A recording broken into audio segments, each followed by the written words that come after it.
You have heard it said, perhaps many times, perhaps in many forms, that the universe is listening. That if you align yourself correctly, if you send out the right signal, if you ask in the right way, the universe will respond. Tonight I want to tell you something that will either confirm everything you have sensed about this or overturn everything you have been taught about it, depending on what you have been taught. The universe is not listening to you from some distant place. The universe is not an external intelligence that monitors your requests and decides, in its wisdom, which ones to grant. The universe does not weigh your worthiness, assess your sincerity, or evaluate the quality of your technique before responding. The universe, and by this I mean the totality of everything you experience as your world, is your own consciousness pushed outward into form. It is your imagination externalized. It is the sum of your assumptions made visible, made solid, made into the circumstances and relationships and conditions that constitute your daily life. When we say the universe is listening, what we actually mean is this. Your own consciousness is recording, with perfect fidelity and without a single exception, every assumption you hold is true, and it is externalizing those assumptions as the facts of your experience. This is not poetry. This is the precise mechanics of how consciousness operates. And once you understand it, truly understand it, not as an interesting idea, but as a law, as reliable as gravity, you will never again look at your outer world the same way. You will see it for what it is, the mirror of your inner world, the harvest of your planted assumptions, the report on what you have been accepting as true about yourself and reality. Tonight I want to take you deeply into this understanding, not to give you techniques, but to give you the comprehension that makes technique unnecessary. Because when you truly understand the law, you do not apply it the way you apply a method. You inhabit it the way you inhabit your own nature. Let me begin with what may be the most practically important thing I will say tonight, because it addresses directly the confusion that causes most people to struggle with the law even after years of studying it. The universe does not respond to your wishes. It does not respond to your hopes. It does not respond to your prayers, if by prayers you mean the sincere verbal expression of what you would like to have. And it does not respond to your affirmations, if by affirmations you mean the repeated declaration of something you are trying to convince yourself is true.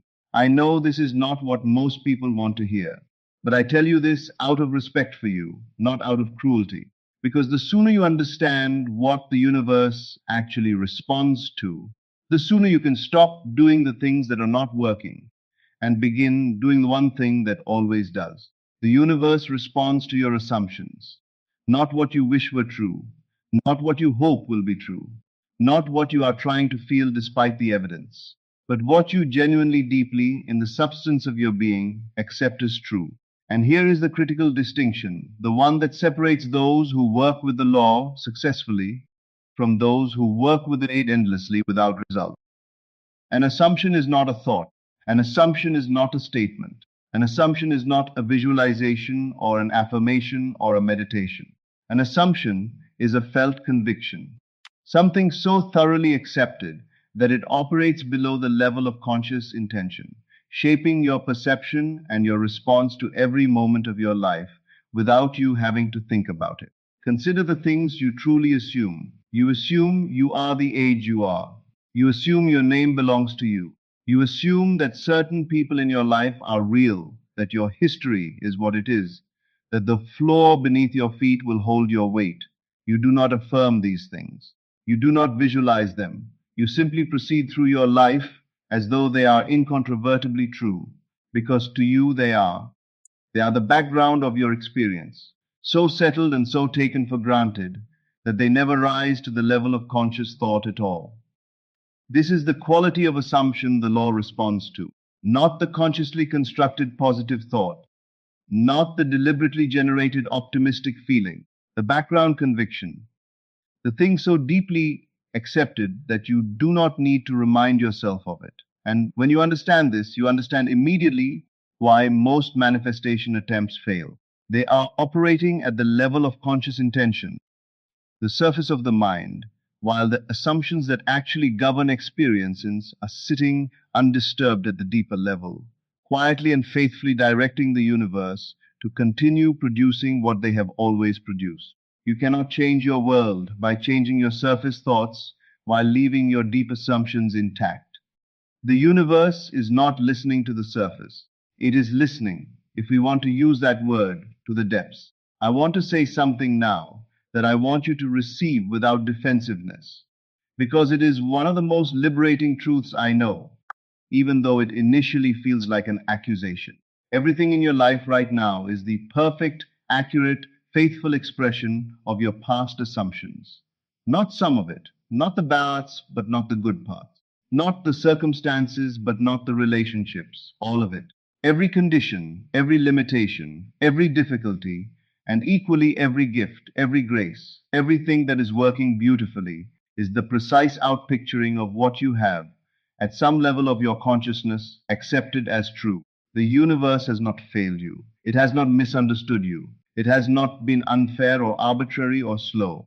It has been doing with absolute perfection exactly what it always does, externalizing whatever is held as true in consciousness. If you are experiencing financial difficulty, it is because at some level, not always the conscious level, not always the level you can easily see or examine, you have been assuming the truth of lack. Perhaps you were taught it. Perhaps you observed it modeled by the people who raised you. Perhaps a sequence of experiences led you to conclude that money is scarce, or that you are not the kind of person for whom abundance flows naturally, or that the world is structured in a way that makes prosperity difficult for someone like you. Whatever the origin, the assumption took root, and the universe faithfully has been growing that assumption into your outer experience ever since. This is not blame.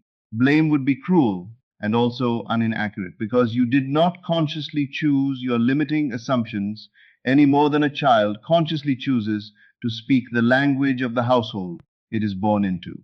Assumptions are absorbed, inherited, constructed from experience, conditioned by the consciousness of those around us.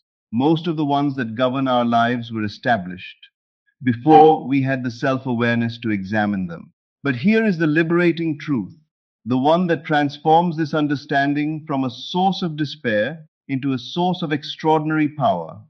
The assumptions that created your current conditions are not facts. They are not truth. They are not you.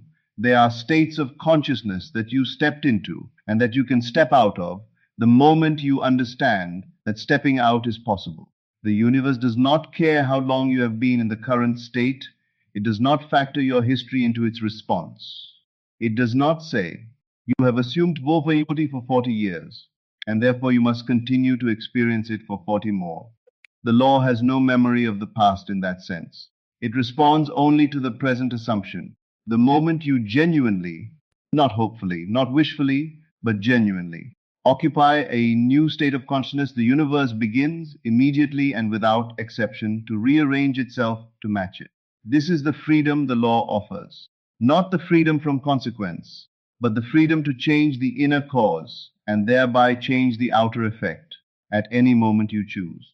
I have used the word state several times tonight, and I want to define it precisely because it is the central concept in everything I am teaching and the most commonly misunderstood. A state is not a mood. A mood is temporary, triggered by circumstances, passing with time and circumstance. A mood of happiness or sadness, anxiety comes and goes with the weather of daily life. A state is deeper than mood. A state is the sum total of your assumptions about yourself and about reality, the complete mental and emotional dwelling place from which you perceive and interact with everything you experience. It is, to use the image I find most precise, your inner home. Just as your physical home determines what you see when you look out its windows. The particular view, the particular neighborhood, the particular slice of the world. Your state of consciousness determines what you encounter in your experience of life. You do not create your outer world by thinking about it. You create it by living from a particular state. And the universe does not respond to your occasional visits to better states. It responds to your permanent residence. This is the distinction that most people miss, and it is the one that explains why the same techniques produces such different results in different people. Two people can practice the same visualization for the same amount of time with the same conscious intention, and one manifests their desire quickly and the other not at all. The difference is not the technique. The difference is the state from which each person is practicing. The one who is visiting the state of having does so as a tourist, spending a few minutes there through imagination or affirmation, then returning to the familiar home of the old state, where the old assumptions operate undisturbed. The technique becomes a daily excursion to a better neighborhood, after which the person returns each evening to where they actually live. The one who moves into the new state has packed up and relocated in consciousness. They have established residency. The new state is not where they go when they practice, it is where they are. And from there, the technique is not an effort to reach something. It is the natural expression of where they already stand. This is what scripture means by the instruction to put off the old man and put on the new. Not the change of a thought, but the change of a dwelling place. Not the adjustment of a mood, but the relocation of the self. So how does one move into a new state? Through one thing, and one thing only: the sustained felt assumption of what it would be like to be the person already living in the desired conditions. Not the excitement of receiving something new. Excitement implies novelty, and novelty implies you did not previously have it.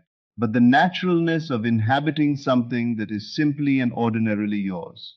Think of the things you already have, not the things you are striving for, but the things that are so fully yours that you never think about them. Your name, your native language, the faces of the people you love.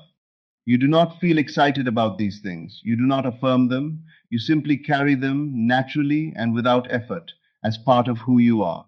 This naturalness, this taken for granted quality, is the feeling the law responds to.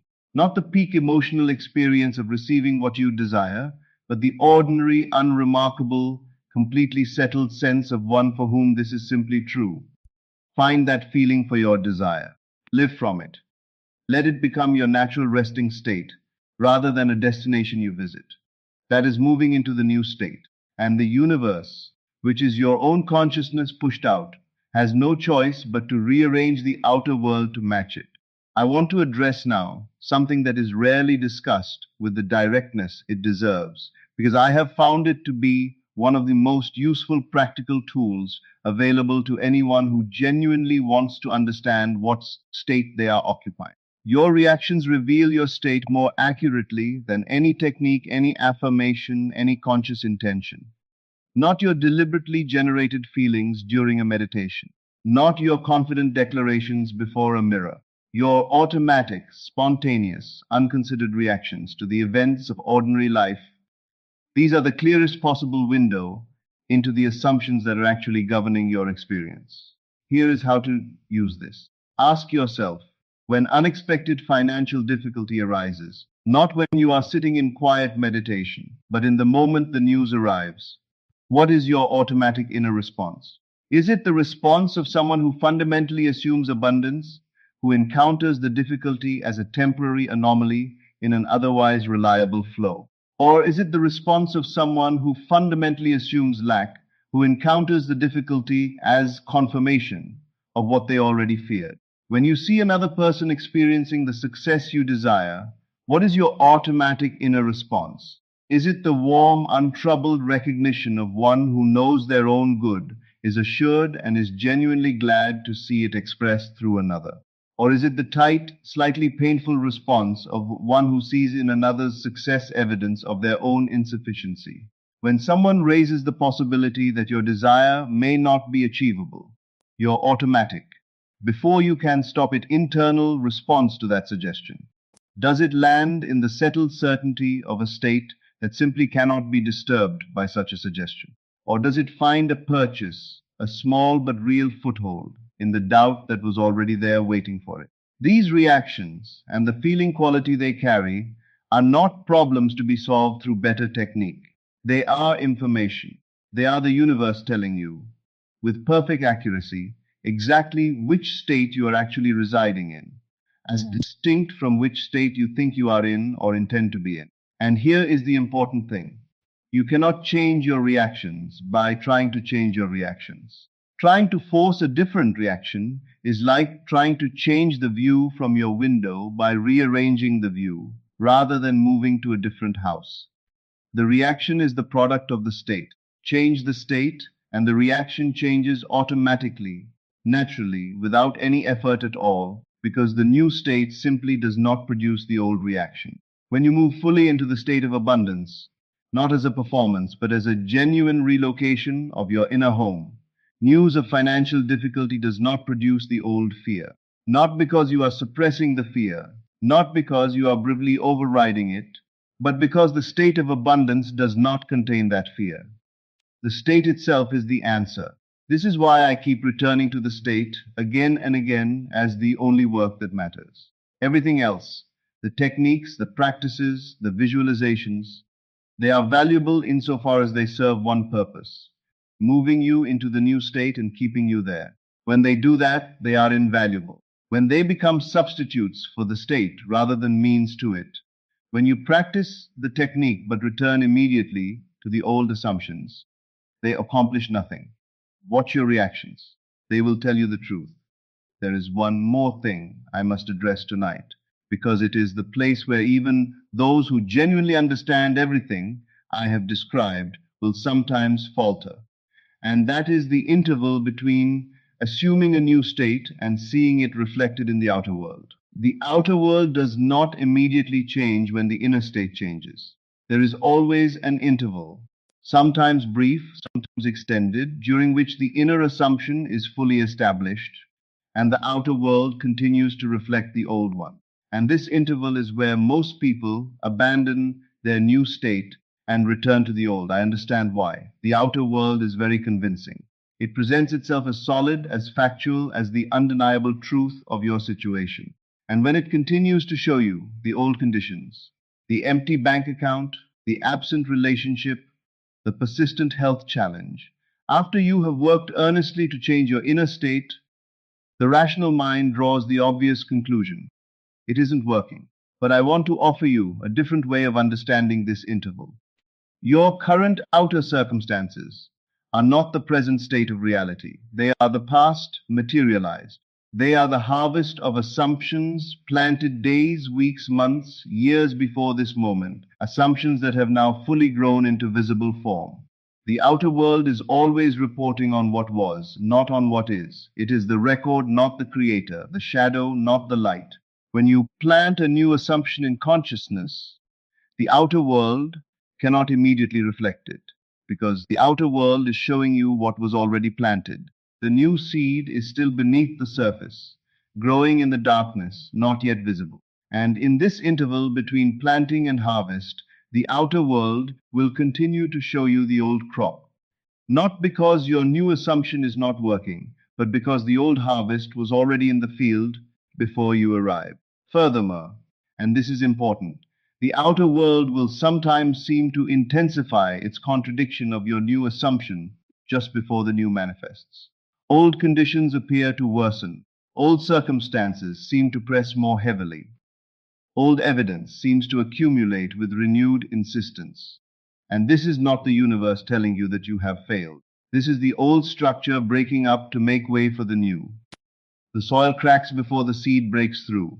The old walls must come down before the new building can rise in their place.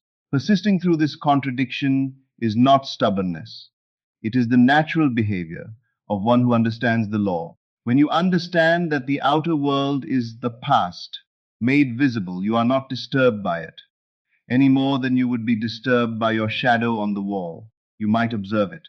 You might note what it is telling you about where you have been, but you do not take it as evidence of where you must remain. Maintain the new state, not with clenched effort, not with the white-knuckle determination of one who is fighting the outer world, but with the settled ease of one who knows what they know and does not require the outer world's confirmation to keep knowing it. The outer world will catch up. It always does. It has no choice. For the law is precise and the law is unwavering, and the law says that outer must eventually and inevitably conform to inner. Let me speak briefly about what life looks like for one who has genuinely understood and integrated what I have taught tonight.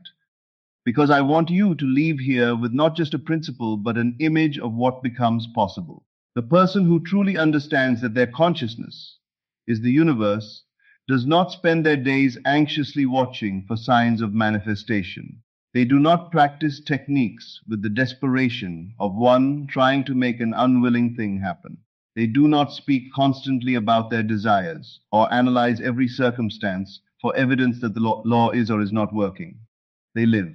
They go about the ordinary business of their days, their work, their relationships, their pleasures, and their challenges, from inside a state that already includes the fulfillment of what they desire, not performing that state, not trying to maintain it through effort. Simply residing in it, the way you reside in your physical home, without having to consciously remind yourself that you live there. Their inner conversations, the automatic continuous background commentary of the mind on itself and the world, are aligned with the new state, not because they are monitoring and correcting every thought, but because the state they inhabit simply produces different conversations than the old one did. The reaction to difficulty is different.